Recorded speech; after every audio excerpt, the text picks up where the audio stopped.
لا جرم أن ما تدعونني إليه ليس له دعوة في الدنيا ولا في الآخرة، وأن مردنا إلى الله، وأن المسرفين هم أصحاب النار.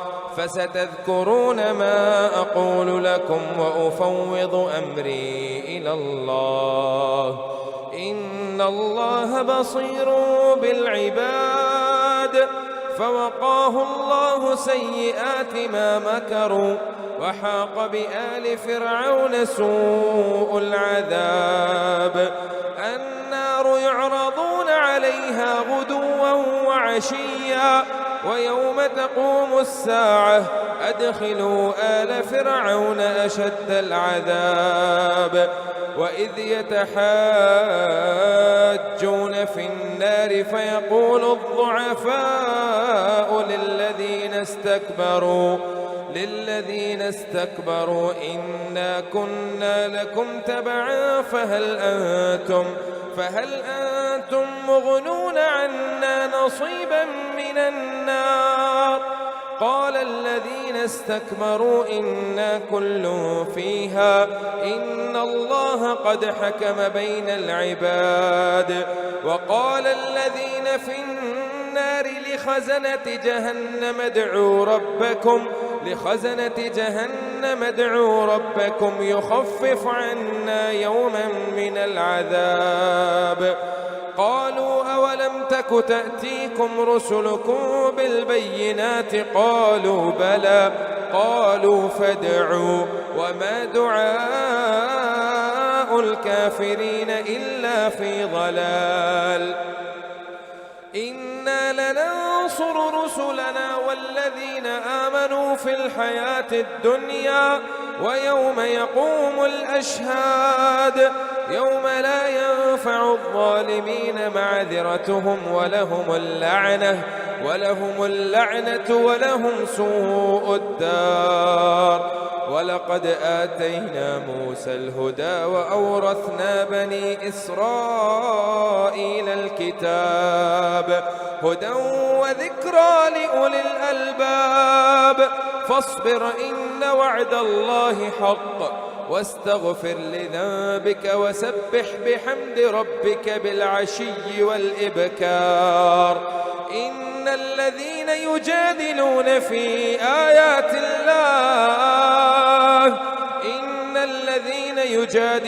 في آيات الله بغير سلطان أتاهم إن في صدورهم إلا كبر ما هو ببالغه فاستعذ بالله إنه هو السميع البصير. لخلق السماوات والأرض أكبر من خلق الناس ولكن أكثر الناس لا يعلمون. وما يستوي الأعمى والبصير والذين آمنوا وعملوا الصالحات ولا المسيء قليلا ما تتذكرون. إن الساعة لآتية لا ريب فيها ولكن أكثر الناس لا يؤمنون. وقال ربكم ادعوني أستجب لكم إن الذين يستكبرون عن عبادتي سيدخلون جهنم داخرين.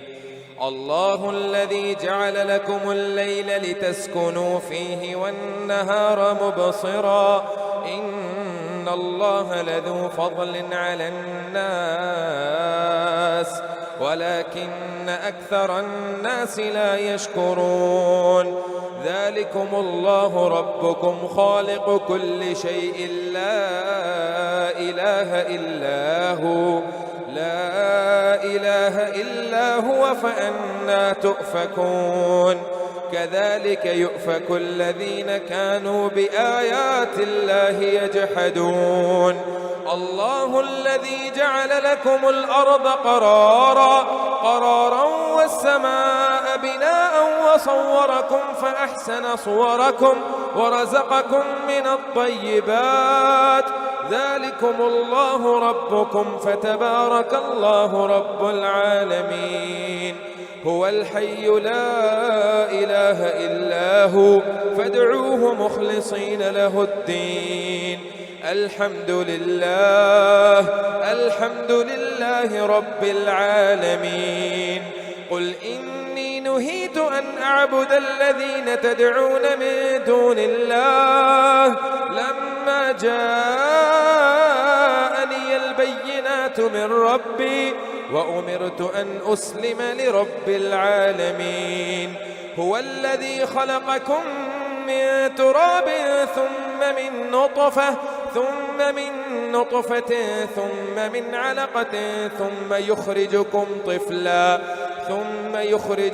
طفلا ثم لتبلغوا أشدكم ثم لتكونوا شيوخا ومنكم من يتوفى من قبل ولتبلغوا أجلا مسمى ولعلكم تعقلون.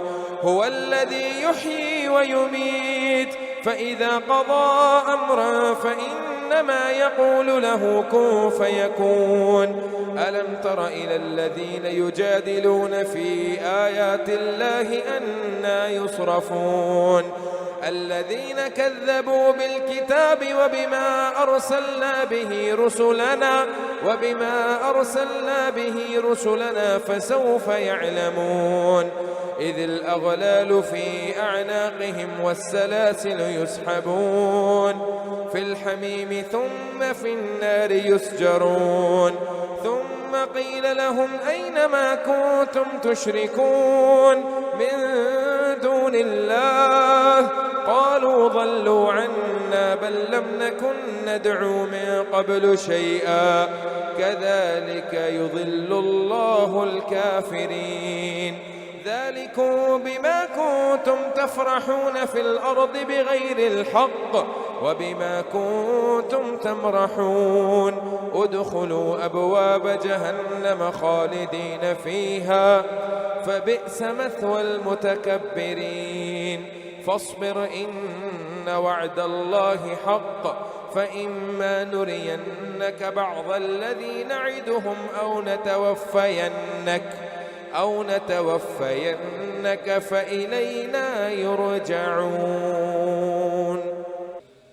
ولقد أرسلنا رسلا من قبلك منهم من قصصنا عليك ومنهم من لم نقصص عليك وما كان لرسول أن يأتي بآية إلا بإذن الله فإذا جاء أمر الله قضي بالحق وخسر هنالك المبطلون.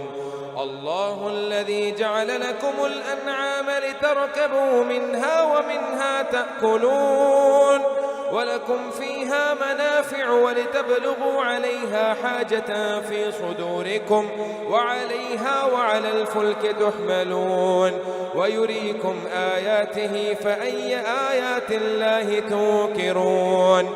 أفلم يسيروا في الأرض فينظروا كيف كان عاقبة الذين من قبلهم كانوا أكثر منهم وأشد قوة وآثارا في الأرض فما أغنى عنهم ما كانوا يكسبون. فلما جاءتهم رسله بالبينات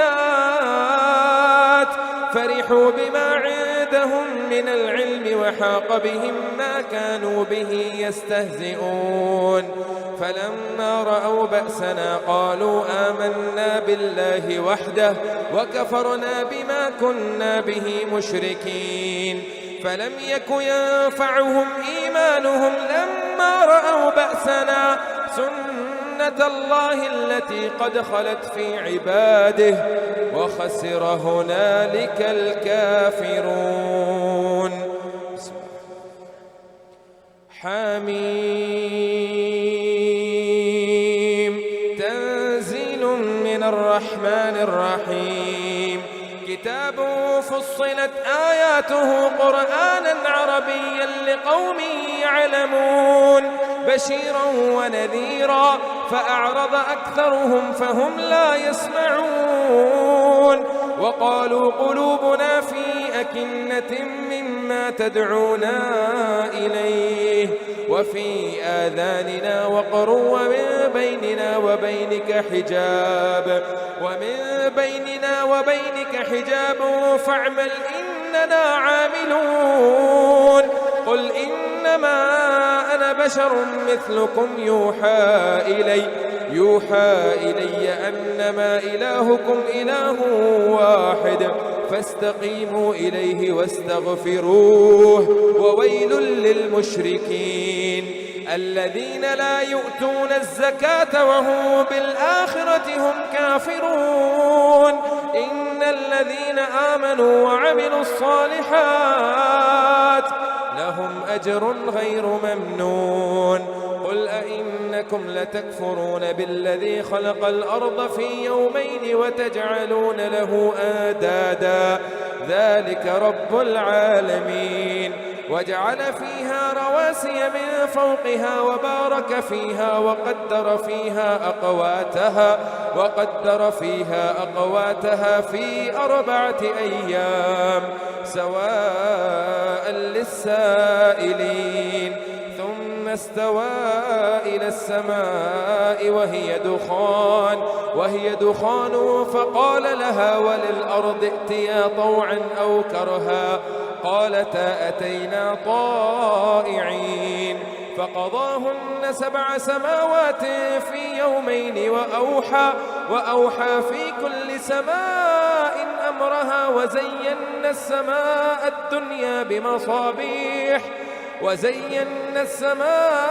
الدنيا بمصابيح وحفظا ذلك تقدير العزيز العليم فإن أعرضوا فقل أنذرتكم صاعقة مثل صاعقة عاد وثمود إذ جاءتهم الرسل من بين أيديهم ومن خلفهم ألا تعبدوا إلا الله قالوا لو شاء ربنا لأنزل ملائكة فإنا بما أرسلتم به كافرون فأما عاد فاستكبروا في الأرض بغير الحق وقالوا من أشد منا قوة أولم يروا أن الله الذي خلقهم هو أشد منهم قوة وكانوا بآياتنا يجحدون فأرسلنا عليهم ريحا صرصرا في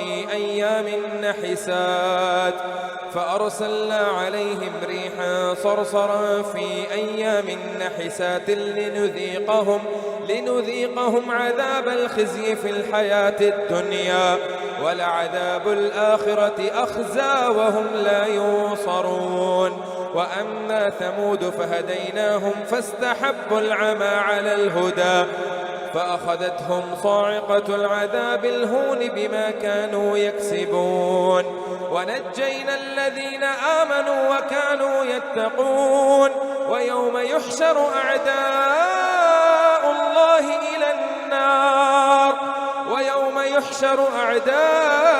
الله إلى النار فهم يوزعون حتى إذا ما جاءوها شهد عليهم سمعهم وأبصارهم وجلودهم بما كانوا يعملون وقالوا لجلودهم لم شهدتم علينا قالوا أنطقنا الله الذي أنطق كل شيء وهو خلقكم أول مرة وإليه ترجعون وما كنتم تستطيعون أن يشهد عليكم سمعكم ولا أبصاركم ولا جلودكم ولكن ظننتم أن الله لا يعلم كثيرا مما تعملون وذلكم ظنكم الذي ظننتم بربكم أرداكم فأصبحتم من الخاسرين فإن يصبروا فالنار مثوى لهم وإن يستعتبوا فما هم من المعتبين وقيضنا لهم قرناء فزينوا لهم ما بين أيديهم وما خلفهم وحق عليهم القول في قد خلت من قبلهم من الجن والإنس إنهم كانوا خاسرين. وقال الذين كفروا لا تسمعوا لهذا القرآن والغوا فيه لعلكم تغلبون فلنذيقن الذين كفروا عذابا شديدا ولنجزينهم أسوأ الذي كانوا يعملون ذلك جزاء أعداء الله النار لهم فيها دار الخلد جزاء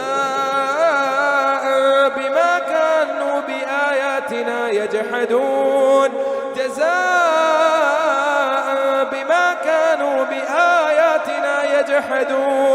وقال الذين كفروا ربنا أرنا الذين أضلانا من الجن والإنس نجعلهما تحت أقدامنا ليكونا من الأسفلين إن الذين قالوا ربنا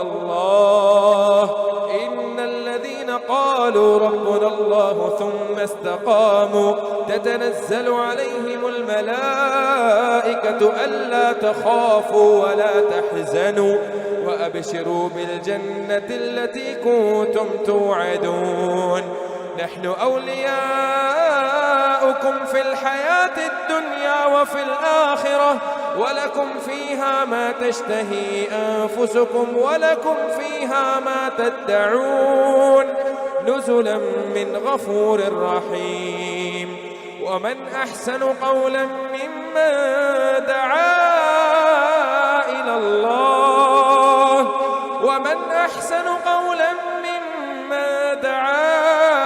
إلى الله وعمل صالحا وقال إنني من المسلمين ولا تستوي الحسنة ولا السيئة ادفع بالتي هي أحسن فإذا الذي بينك وبينه عداوة كأنه ولي حميم وما يلقاها إلا الذين صبروا وما يلقاها إلا ذو حظ عظيم وإما ينزغنك من الشيطان نزغ فاستعذ بالله إنه سميع عليم إنه هو السميع العليم ومن آياته الليل والنهار والشمس والقمر لا تسجدوا للشمس ولا للقمر واسجدوا لله الذي خلقهن إن كنتم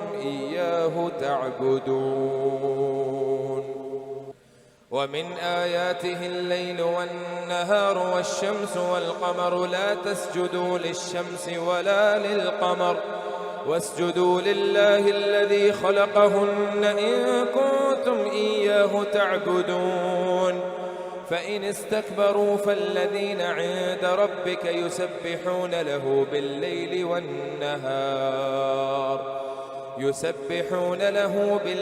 والنهار وهم لا يسأمون ومن آياته أنك ترى الأرض خاشعة فإذا أنزلنا عليها الماء اهتزت وربت إن الذي أحياها لمحيي الموتى إنه على كل شيء قدير إن الذين يلحدون في آياتنا لا يخفون علينا أفمن يلقى في النار خير أم من يأتي آمنا يوم القيامة اعملوا ما شئتم إنه بما تعملون بصير إن الذين كفروا بالذكر لما جاءهم وإنه لكتاب عزيز لا يأتيه الباطل من بين يديه ولا من خلفه تنزيل من حكيم حميد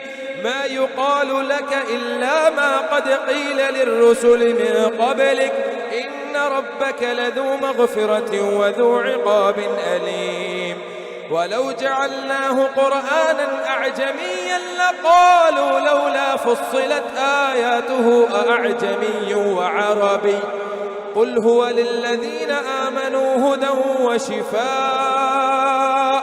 والذين لا يؤمنون في آذانهم وقر وهو عليهم عمى أولئك ينادون من مكان قريب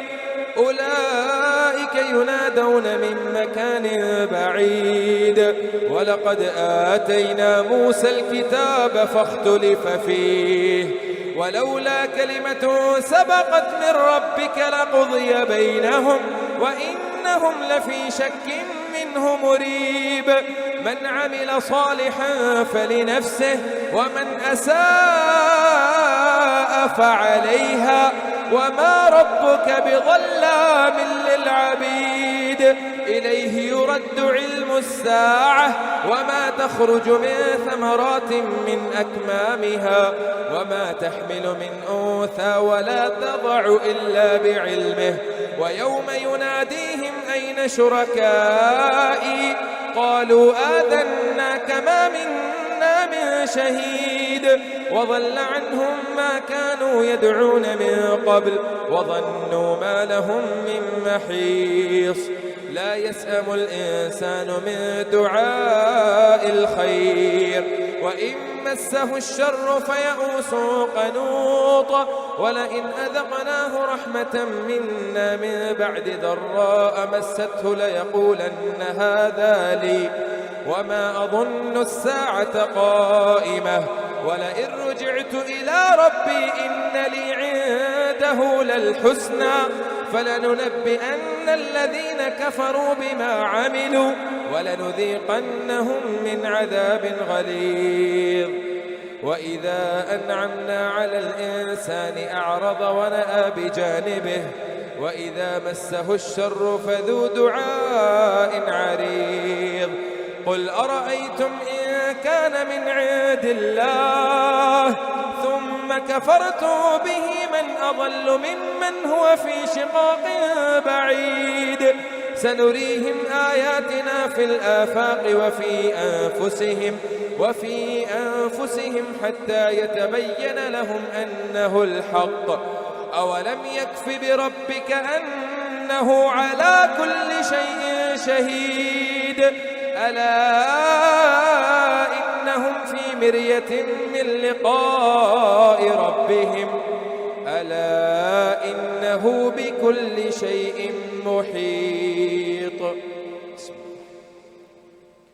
حميم عين سين قاف كذلك يوحي إليك وإلى الذين من قبلك الله العزيز الحكيم له ما في السماوات وما في الأرض وهو العلي العظيم تكاد السماوات يتفطرن من فوقهن والملائكة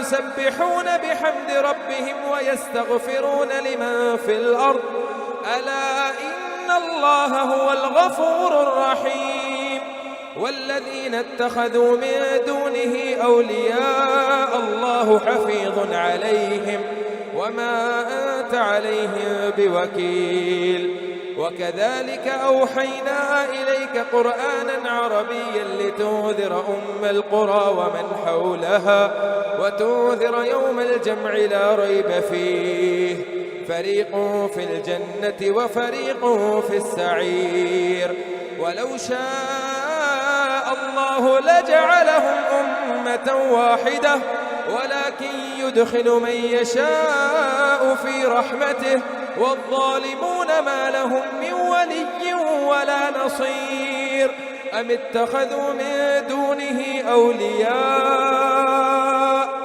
فالله هو الولي وهو يحيي الموتى وهو على كل شيء قدير وما اختلفتم فيه من شيء فحكمه إلى الله. ذلكم الله ربي عليه توكلت وإليه أنيب. فاطر السماوات والأرض جعل لكم من أنفسكم أزواجا ومن الأنعام أزواجا يذرأكم فيه ليس كمثله شيء وهو السميع البصير. له مقاليد السماوات والأرض يبسط الرزق لمن يشاء ويقدر إنه بكل شيء عليم. شرع لكم من الدين ما وصى به نوحا والذي أوحينا إليك وما وصينا به نوحا وإبراهيم وموسى وما وصينا به إبراهيم وموسى وعيسى أن أقيموا الدين ولا تتفرقوا فيه. كبر على المشركين ما تدعوهم إليه. الله يجتبي إليه من يشاء ويهدي إليه من ينيب وما تفرقوا إلا من بعد ما جاءهم العلم بغيا بينهم ولولا كلمة سبقت من ربك إلى أجل مسمى لقضي بينهم وإن الذين أورثوا الكتاب من بعدهم لفي شك منه مريب. فلذلك فادع واستقم كما أمرت ولا تتبع أهواءهم وقل آمنت بما أنزل الله من كتاب وأمرت لأعدل بينكم الله ربنا وربكم لنا أعمالنا ولكم أعمالكم لا حجة بيننا وبينكم الله يجمع بيننا وإليه المصير. والذين يحاجون في الله من بعد ما استجيب له حجتهم داحضة عند ربهم وعليهم غضب ولهم عذاب شديد. الله الذي أنزل الكتاب بالحق والميزان وما يدريك لعل الساعة قريب. يستعجل بها الذين لا يؤمنون بها والذين آمنوا مشفقون منها ويعلمون أنها الحق.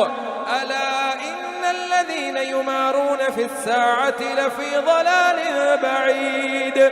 الله لطيف بعباده يرزق من يشاء وهو القوي العزيز. من كان يريد حرث الآخرة نزد له في حرثه ومن كان يريد حرث الدنيا نؤته منها وما له في الآخرة من نصيب. أم لهم شركاء شرعوا لهم من الدين ما لم يأذن به الله ولولا كلمة الفصل لقضي بينهم وإن الظالمين لهم عذاب أليم. ترى الظالمين مشفقين مما كسبوا وهو واقع بهم والذين آمنوا وعملوا الصالحات في روضات الجنات لهم ما يشاءون عند ربهم ذلك هو الفضل الكبير. ذلك الذي يبشر الله عباده الذين آمنوا وعملوا الصالحات. قل لا أسألكم عليه أجرا إلا المودة في القربى ومن يقترف حسنة نزد له فيها حسنا إن الله غفور شكور. أم يقولون افترى على الله كذبا فإن يشأ الله يختم على قلبك ويمحو الله الباطل ويحق الحق بكلماته إنه عليم بذات الصدور. وهو الذي يقبل التوبة عن عباده ويعفو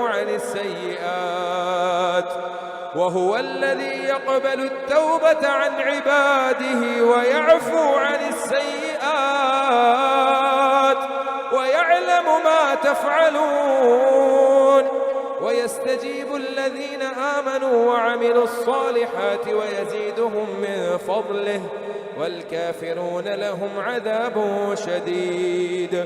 ولو بسط الله الرزق لعباده لبغوا في الأرض ولكن ينزل بقدر ما يشاء إنه بعباده خبير بصير. وهو الذي ينزل الغيث من بعد ما قنطوا وينشر رحمته وهو الولي الحميد.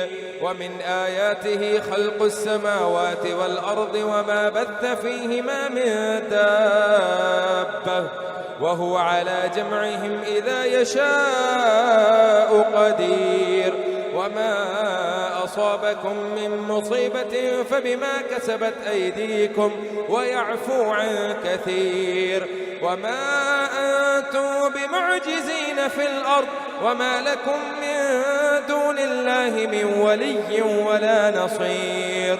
ومن آياته الجوار في البحر كالأعلام إن يشأ يسكن الريح فيظللن رواكد على ظهره إن في ذلك لآيات لكل صبار شكور. أو يوبقهن بما كسبوا ويعفو عن كثير.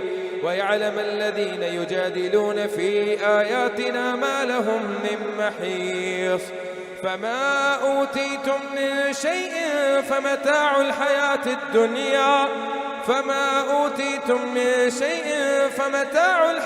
الدنيا وزينتها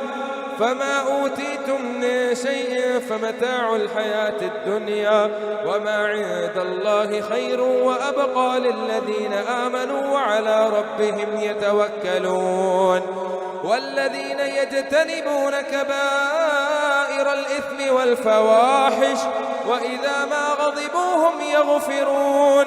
والذين استجابوا لربهم وأقاموا الصلاة وأمرهم شورى بينهم ومما رزقناهم ينفقون. والذين إذا أصابهم البغي هم ينتصرون. وجزاء سيئة مثلها فمن عفا وأصلح فأجره على الله إنه لا يحب الظالمين. وجزاء سيئة مثلها فمن عفا وأصلح فأجره على الله إنه لا يحب الظالمين. ولمن انتصر بعد ظلمه فأولئك ما عليهم من سبيل. إنما السبيل على الذين يظلمون الناس ويبغون في الأرض بغير الحق أولئك لهم عذاب أليم. ولمن صبر وغفر إن ذلك لمن عزم الأمور. ومن يضلل الله فما له من ولي من بعده. وترى الظالمين لما رأوا العذاب يقولون هل إلى مرد من سبيل. وتراهم يعرضون عليها خاشعين من الظل ينظرون من طرف خفي. وقال الذين آمنوا إن الخاسرين الذين خسروا أنفسهم وأهليهم يوم القيامة ألا إن الظالمين في عذاب مقيم. وما كان لهم من أولياء ينصرونهم من دون الله. ومن يضلل الله فما له من سبيل. استجيبوا لربكم من قبل أن يأتي يوم لا مرد له من الله ما لكم من ملجأ يومئذ وما لكم من نكير. فإن أعرضوا فما أرسلناك عليهم حفيظا إن عليك إلا البلاغ. وإنا إذا أذقنا الإنسان منا رحمة فرح بها وإن تصبهم سيئة بما قدمت أيديهم فإن الإنسان كفور. لله ملك السماوات والأرض يخلق ما يشاء يهب لمن يشاء إناثا ويهب لمن يشاء الذكور أو يزوجهم ذكرانا وإناثا ويجعل من يشاء عقيما إنه عليم قدير. وما كان لبشر أن يكلمه الله إلا وحيا أو من وراء حجاب أو يرسل رسولا فيوحي بإذنه ما يشاء إنه علي حكيم. وكذلك أوحينا إليك روحا من أمرنا ما كنت تدري ما الكتاب ولا الإيمان ولكن جعلناه نورا نهدي به من نشاء من عبادنا وإنك لتهدي إلى صراط مستقيم صراط الله الذي له ما في السماوات وما في الأرض ألا إلى الله تصير الأمور. حميم والكتاب المبين إنا جعلناه قرآنا عربيا لعلكم تعقلون وإنه في أم الكتاب لدينا لعلي حكيم. أفنضرب عنكم الذكر سفحا أن كنتم قوما مسرفين وكم أرسلنا من نبي في الأولين وما يأتيهم من نبي إلا كانوا به يستهزئون فأهلكنا أشد منهم بطشا ومضى مثل الأولين ولئن سألتهم من خلق السماوات والأرض ليقولن خلقهن العزيز العليم الذي جعل لكم الأرض مهدا وجعل لكم فيها سبلا لعلكم تهتدون والذي نزل من السماء ماء بقدر فأنشرنا به بلدة ميتا كذلك تخرجون والذي خلق الأزواج كلها وجعل لكم من الفلك والأنعام ما تركبون لتستووا على ظهوره ثم تذكروا نعمة ربكم إذا استويتم عليه وتقولوا سبحان الذي سخر لنا هذا وما كنا له مقرنين وإنا إلى ربنا لمنقلبون وجعلوا له من عباده جزءا إن الإنسان لكفور مبين أم اتخذ مما يخلق بنات وأصفاكم بالبنين وإذا بشر أحده بما ضرب للرحمن مثلا ظل وجهه مسودا وهو كظيم أومن ينشأ في الحلية وهو في الخصام غير مبين وجعلوا الملائكة الذين هم عباد الرحمن إناثا أشهدوا خلقهم ستكتب شهادتهم ويسألون وقالوا لو شاء الرحمن ما عبدناهم ما له بذلك من علم إن هم إلا يخرصون أم آتيناهم كتابا من قبله فهم به مستمسكون بل قالوا إنا وجدنا آباءنا على أمة وإنا على آثارهم مهتدون وكذلك ما أرسلنا في قرية من نذير إلا قال مترفوها إنا وجدنا آباءنا على أمة وإنا على آثارهم مقتدون بل قالوا إنا وجدنا آباءنا على أمة وإنا على آثارهم مهتدون وكذلك ما أرسلنا من قبلك في قرية من نذير إلا قال مترفوها إنا وجدنا آباءنا على أمة وإنا على آثارهم مقتدون قال أولو جئتكم بأهدى مما وجدتم عليه آباءكم قالوا إنا بما أرسلتم به كافرون فانتقمنا منهم فانظر كيف كان عاقبة المكذبين وإذ قال إبراهيم لأبيه وقومه إنني براء مما تعبدون إلا الذي فطرني فإنه سيهدين وجعلها كلمة باقية في عقبه لعلهم يرجعون بل متعت هؤلاء وآباءهم حتى جاءهم الحق ورسول مبين ولما جاءهم الحق قالوا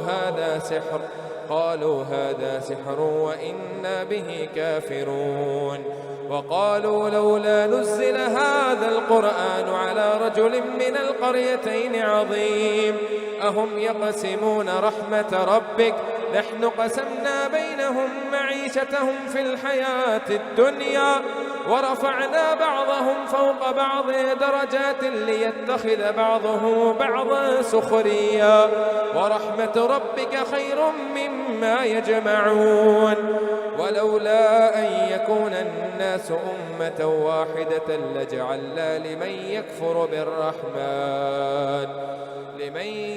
بالرحمن لبيوتهم سقفا من فضة ومعارج عليها يظهرون ولبيوتهم أبوابا وسررا عليها يتكئون وزخرفا وإن كل ذلك لما متاع الحياة الدنيا والآخرة عند ربك للمتقين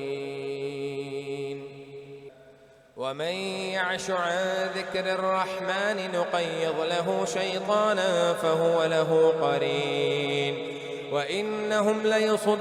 وإنهم ليصدونهم عن السبيل ويحسبون أنهم مهتدون حتى إذا جاءنا قال يا ليت بيني وبينك بعد المشرقين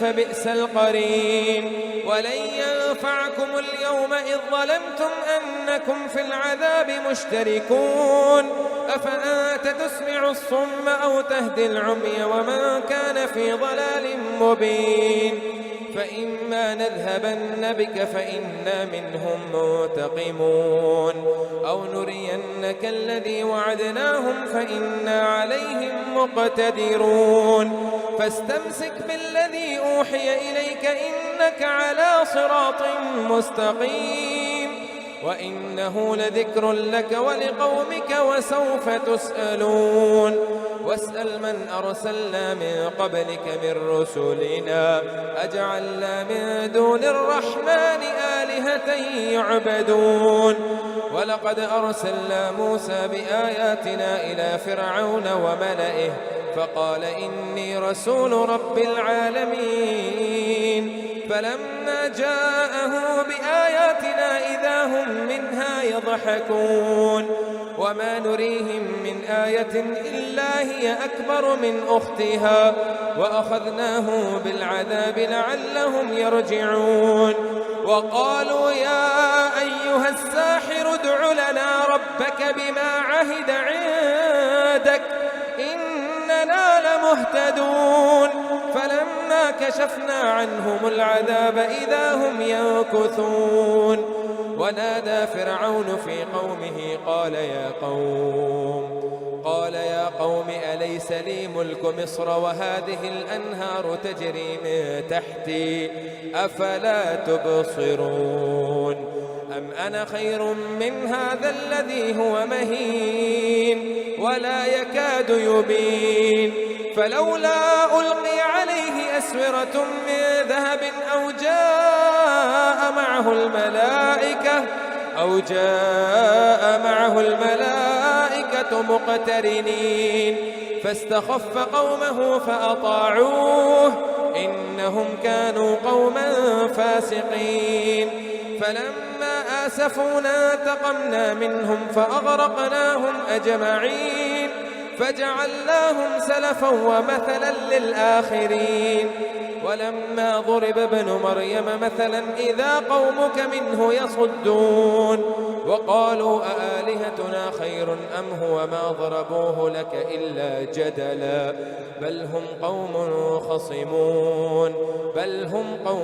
خصمون إن هو إلا عبد أنعمنا عليه وجعلناه مثلا لبني إسرائيل ولو نشاء لجعلنا منكم ملائكة في الأرض يخلفون وإنه لعلم للساعة فلا تمترن بها واتبعون هذا صراط مستقيم ولا يصدنكم الشيطان إنه لكم عدو مبين. ولما جاء عيسى بالبينات قال قد جئتكم بالحكمة ولأبين لكم بعض الذي تختلفون فيه فاتقوا الله وأطيعون إن الله ربي وربكم فاعبدوه إن الله هو ربي وربكم فاعبدوه هذا صراط مستقيم.